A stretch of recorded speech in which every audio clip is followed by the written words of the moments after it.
আমি এইমাত্র এই ভিডিওটা দেখলাম এবং এটার মধ্যে লেখা ছিল উপর দিয়ে যে জিন শৈতানের নৃত্য।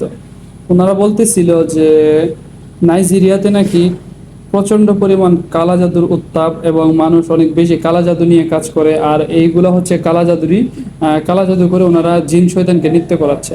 মোরাল অফ দ্য স্টোরি হচ্ছে, কে কেমনটা ভাবছে এটা আমি জানি না, আমার বিশ্বাস হয় না এটা কালা জাদু। কেন জানেন? আমি কালা জাদু যে আছে এটা আমি বিশ্বাস করি, কিন্তু আমার বিশ্বাস হয় না যে ওনারা যে এটা করছে এটা কালা জাদু। তবুও জানি না, সত্য মিথ্যা যাচাই না করে কোনো কিছু বলা ঠিক না। আমি শুধু আমার অপিনিয়নটা বলতেছি যে একটা মানুষ এই খড়কুটাগুলোর মধ্যে অনায়াসে ভিতরে থাকতে পারবে। হ্যাঁ, তো এইখানে নাইজেরিয়ার মধ্যে আমি এতটুকু জানি যে নাইজেরিয়ার মানুষ মোটামুটি আমি কারোর ব্যাপারে খারাপ বলতেছি না, যে বাটপাড়ার পরিমাণ ভালো পরিমাণে আছে। আমাদের বাংলাদেশের চেয়ে ওনারা অনেক বেশি পরিমাণে এই দিক দিয়ে আগ্রহী আর কি।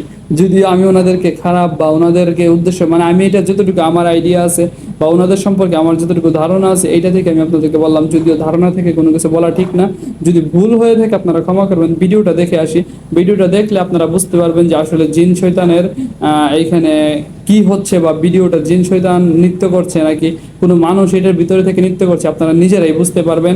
এখন এটা আপনারা